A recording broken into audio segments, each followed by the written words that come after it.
Voinia kan tu chiar tur chu thingpui thingpui mi hi ni hai tami karon chiara an attitude of gratitude brings opportunities tini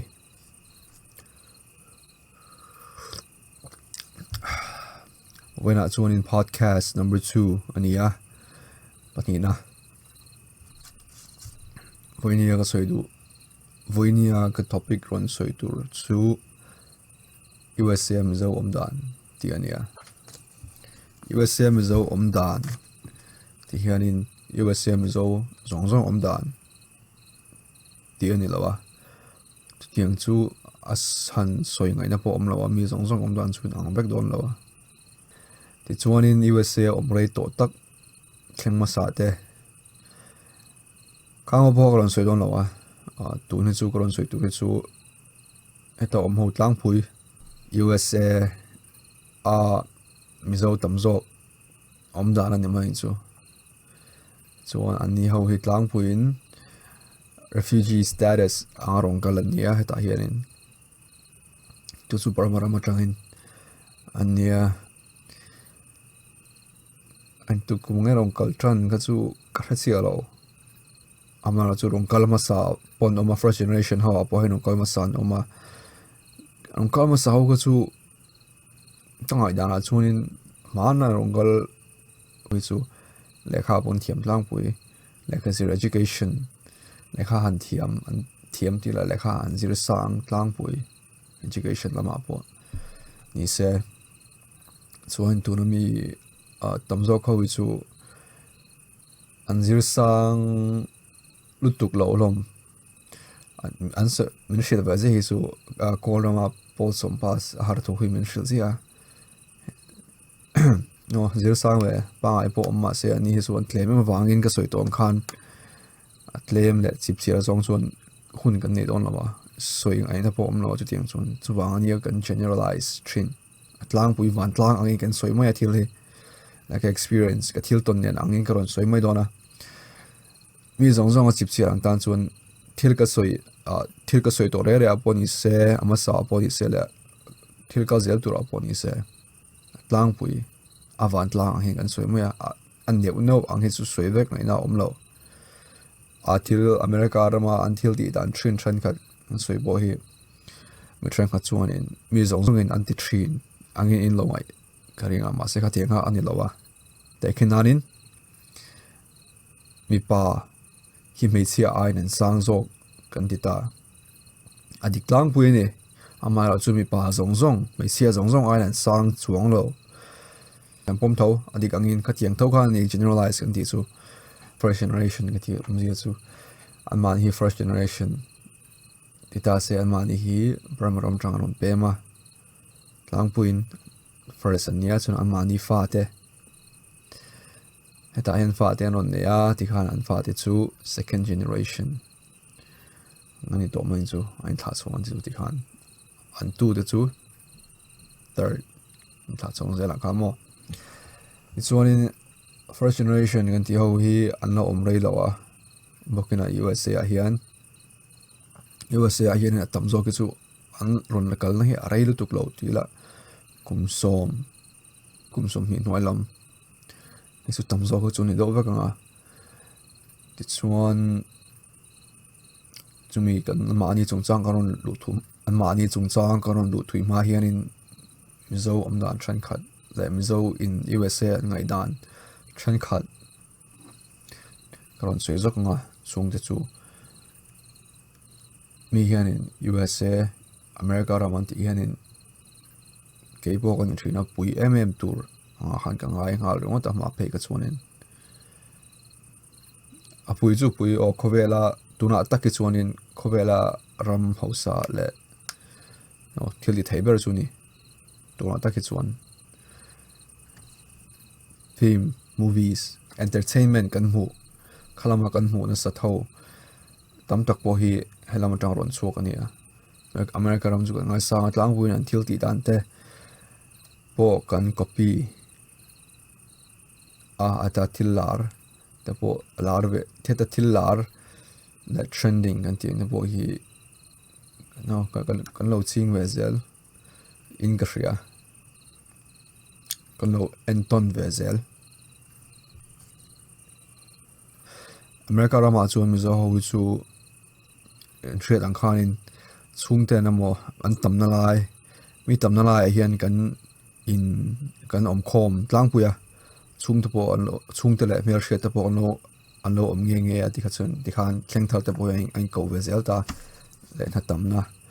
zong na tam na lama te khan an lo in ko ve zel ta ni te Indiana te Iowa te hian an tam tu na chuan Indiana hi chu an tam khop mai Chindiana an ti nge ya chin ho nam zo te falam kha zo dang ho bo hi Indiana chuan an tam nge Indiana chuan na po tama ani ome asan chuan pung chak boka an chung te po state dang kalte le an thleng thar te po ha in ko khom ve zela ti khan an tam boka in te po ne olani ang ka ko chu ron soi bak po angai chung lo ron soi bak in omzi om chung lo chuan bakhat til bakhat ka ron soi nga til off topic ni lo do bakhat chu Indiana chuan in Amazon hi company lian takania in hrianga Amazon a chuan in an thok na sa ka thian ba bakhat thok chuan in a soi dan chu mishil dan hi adikani chuan Amazon vela chuan nekina tan tuna ka chu so nekina tan kan khekang a chan chu build up ka story ha kan kala build up mek alright zora ma chuan kan education te po sanga kan inzirna ka ngai poimo a lekha kan zirna sa education system shum poi thani zia let's hear kan thiam hlom tlangpui ama ro chu barmaram hi chu an education system mi thalawa ti top mayang chu wang chuanin heta rongkal ho po hi atam zo hi chu kha anzir sang lu tuk lo ko thiang khan kha tiang ha ani hloma yam zo ho hi state dang a then ama ka tu soi kwal noya omzi om emang chu to pa chon state dang an oma Indiana le Iowa ti hian tama na thok tha te na tho na tha velom chun ai ko khom ti ang khan in ti khan an mani zo community ang khan om la ta ama ro chu tlang pui chun in heta mi zo ho tira ka soi tong khal mi zo ho ko ti chu ka generalize ka ti kamo baram tang rong kal tlang pui fresh generation la om rel tu lo ho na se tam zo ko ka ti to kha hi se dang na hian ang kalila an om dan le an lifestyle hi chu ai adang lam chuang lo so mi zo ho chau po ni lo chin nam dang ho po hi an lifestyle li a dang chuang lo nge an lifestyle han ti chuan in baramara tang rongkal baramara khosa le heta rongkal ani ang khanin baramara an khosak tan kha ani do mai chuan in ke bo hi state dang na hain ka sin na sa mi anbula mi in khel turam motor mana mo min som po hian in anti ang hian ka ti ve ma ya anom dan dan hian ka om ve ma ya chu rang chuan in mi om dan nam dang om dan le until ti dan ve le ka tong na sa ka lo thra chiang wa to boka lekin anin tournament kan ne game kan khel dona in pakhata amel she tuber in pakhata lien lo dawa kan thleng khom ve ka ngai changa room pakhata kan mut ve ka ngai kan mu ve ka ngai chuan kan mu ve vek mai room pakhat te to ka tlangwal le pasing in khel tur som pani vel kan mu ta ngai chuan chhuada kan mu ve mai aya until engpo se an yang chu kan ve mai ti khan ka kain zir ka tan chun experience anga ka ngai ka tan chun thil in zir na ka ngai ting kha ti chuanin ain thlau tuk lo mizo ti le tam dang bo hemo chuanin munda na state dang na point an kalera tlang pui chu anom dan le an mizia chu adang lam chung lo trenga chu in lian deuh po an lo nei ve ta a in thado do ma se a chung han lu tila a chung om do chu an mizia le an mani chu an dang lam chung lo heta se dang amo an mani state towa apartment te ro te an thlen tira an da na alo om nen adang chuang lo an mani phei chu ma thang khat Mizorama han le leila Mizorama chuanin USA a om to ti chun ngai san na angkha a om ngal don ti chu ko hria amai ro chu tinga danglam chuang lo USA nam po USA kaltala ikal wang hani I tang hal don chung lo no ka shamba ba khat nen bo kan soya ani poi ani phei chu Mizorama ba hole vakal ba ho thin ani ta thanga thian USA kan om wang hian in min lo ngai dang lamak tur hian an min ngai thina ma se kan la ngai tho ti ma pon a quote a thu soi chu han soi chong le la we're still the same shit ati an tho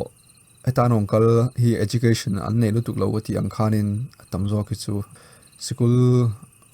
English strong le zia veling an di thailo lomta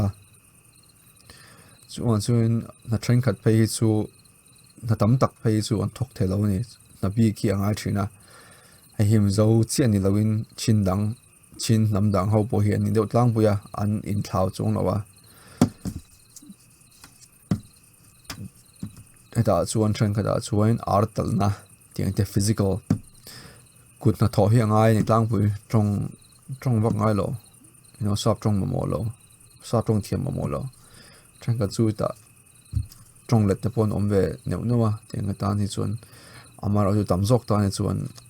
na tho kut na tho hi ngaya artal na te warehouse ate an thok ta ni Indiana postal nutrient pakhat kan ya chu Indiana hianin na tamantia chu singa pakhata chuan Amazon hi ning ka ria ama mi shel dam phei chuan Amazon hi ama chuanin lu har thina anti unstrika sap trong le thil ti vel no ama ro chu chinmi lo thok mo sa jinga hanin chinmi an omni karin chinmi an oma chung de chuanin na an thok tra ema na thok tha ani awang chuanin tuna apo hian chinmi walu tam tak ho he chap trong le azia le chiar vel trong poi ti thailo ma se ama sa lo thok ho de khai na an tho that awang khanin an du sakbik atia tin mishila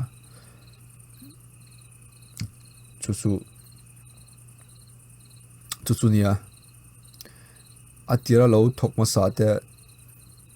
thil ti that wang khanin tam takhin in tuna hian an benefit pa ani kha an benefit pa ni Chindiana chuan Indiana chuan sangsun khobel kan thil ti thei hi tlem angin hramai la we just one person mi pakhat chi kan nia tila amaro chu mi pakhat kan nia mi pakhat le mi tlem te in thil until til thata wanga mi tam takin an lo hlok pha thei zia example thata kan ni ka hre khami kha so ni ka thu soi lai kha ka thei kin le to an lifestyle hian enge antila an lifestyle hi an simple an nun da hi chuan khovel Mizorama min amo thang thar ten an ngai sang turang hi an treve chong lo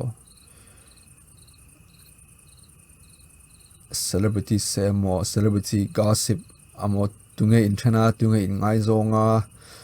chungni chuan enge chuak thar enge tunai alar ti ngi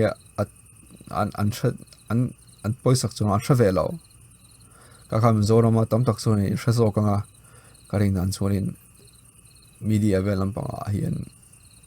an thazokang ki ai point celebrities chu an thazok katlama zoram mi ho chuanin he chu ka thawak lo ka khel lo asan chu ka khel thin ama khanin ma setuna chunin I you know ra kha tang chuanin kan thret hiam lo wang hianin kan lo ngai sang thil om da tak tak kan thret lo wang hianin kan lo ngai sang in lo pong pong ai sang ko ti mai okay an na po hi tam tak chu ha thak kut na tho ani wang hianin na ha thak ani kut na tho a chuanin an lo chu thawe pa ngai po ni thai ama ro chu lo han pung na hi chu ani lo tlang puya chuan tam jok phei chuan kolrama temo an chung te hi poisa an thon na thin boxia an chung te hi an heta an om dan din mun hi an lo hrewe le boxi lo na thongai reng ai ta chuan na tho alo ngai reng mai ba ka tam tak chu USA ong kala until nei thelo kolrama until nei thelo an lo nei theta credit in mo aba in motor tharte motor tak tak te kha an lo le theta ni phone te leiba thil le chuanin nu le le nga ya nu le la tur chuan thatin na mo tin khan na pung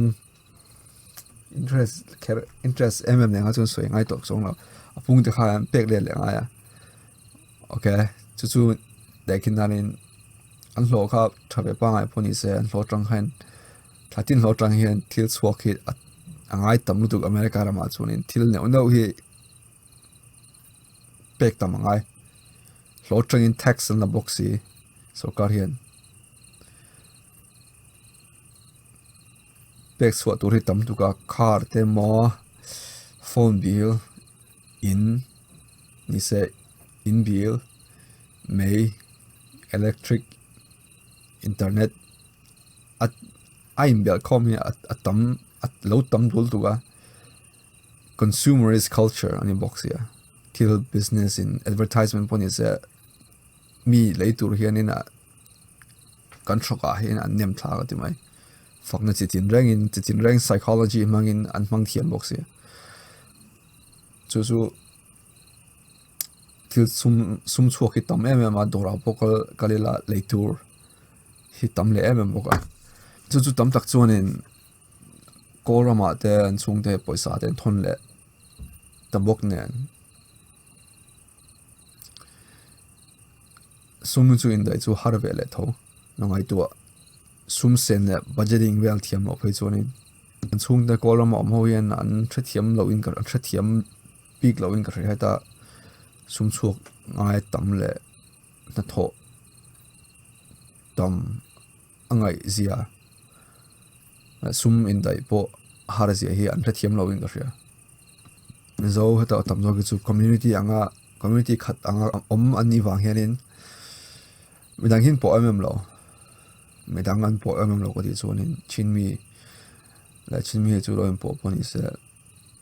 namdang hin po lo tlang pui sa pa mo namdang ni mai rongdang vun rongdang hian tlo lo tlang pui chuan chun America ram a kum tam tak om to poni se ma se sap va chiang tak taka sa pho om dan le an khosak dan chiang tak tak lo hi tam zo ki chu niang America ram a om ma se a chuan chiang lo tila di kang chu ki chuanin ka tiang ani rol bakin tam tak ki chuanin an mindset an ril ruwa hianin American so sa pho ngai san hi an nei bele do bukin ka ria masaka ka chu nei hi ngati chuanin brainwashing in ka ria brainwashing alright te tang in sa pho chu tin media la dangin brainwash an ril rungai to dan hi amar tarong kol ma tong re po kha ni se ngai sang pong sang America ram sa pho chung sang vel zol ma ila tam zo ke chuan a chip chiar le a intimate zong in chuan an soi thelawang ra kha tanga an ngai dan be me me lo chuan no ma ni bola salien le khot an ko sak pui tak tak an ni lo hlom tinge malam zela kaldan malam zela thil om dan tur chu karin dan ve mai chuan in tuna om nula ba de bo hi tam ta ke chu zo trong thiam ma se no barmara ma han zir tir school system kha thadlo em wang khan in azia ang zong tak tak phei chuan in an ziak thiam vak chong lo zo trong po hi chu wang chuan an fa te phei hi chu an khai khan an thiam lo le zo to na ke ai in zo trong thiamin mang thiam zo ma se azia hi chuan tam ta ki chuan min thluk lo azia grammar le no vela hen a trong ki chuan thiam zo an fa te phei chuan zo trong hi an hlat te lang chuan a culture po hi about te lang but yeah ka chu ni danga ka soi du chuan tuna phei chuan in first generation an ni ka ti ang khan in e din hun po hi sang em hi an hlom lawa chuan kan om na alare lo hlom em wang hianin kina chuan tunai hen an la house be zelang kai tuna po hian ni se zorom tanga zai thiam temo zai thiam to po an ko po hian han anting ani han mi khol dan em po hi a pui chu an ti lo ve mai thei asan chu kan thil ti thei hi la tlem em wang hianin state te a pe hi chuanin amara chu nakina chuanin an fa de bon on zir chho ve zelanga heta Asian immigrant heta rompem mana thang rompem to atira chuanin anom dan bo har sabe tak tak amaro chu ti khan sumten khola an sumdona te an nemo ti khan ti zela ti chuan hei khang ka first generation ita se rompem thren khata chuan tuna chun fourth vel ani chuanin an tulen pa te chuanin motor tha tak tak te BMW Mercedes teng te hanal tak tak te ang khal thei to thungani amara chu mizo thlengma sa le lo om rei to ite refugee ang rong kal khelo bo se tam taki chu hausa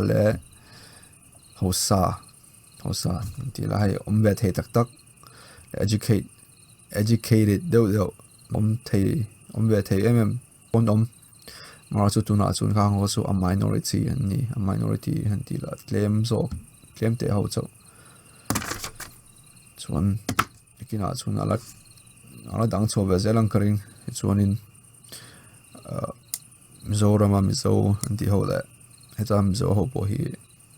Asian rong kal ho le heta lo om to lo khosa to chungkwa generation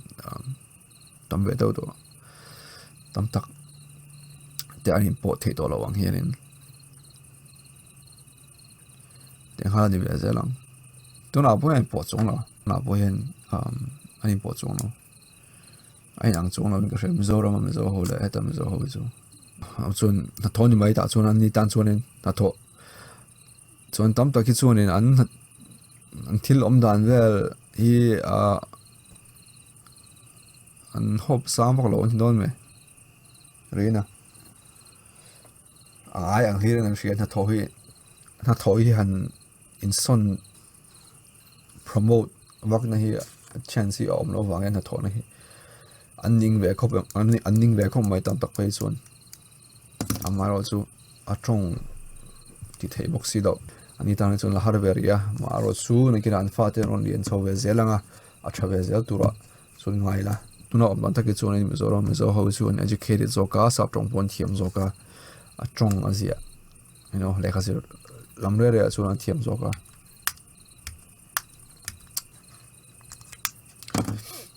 ka ha ni mai ga ria to ko se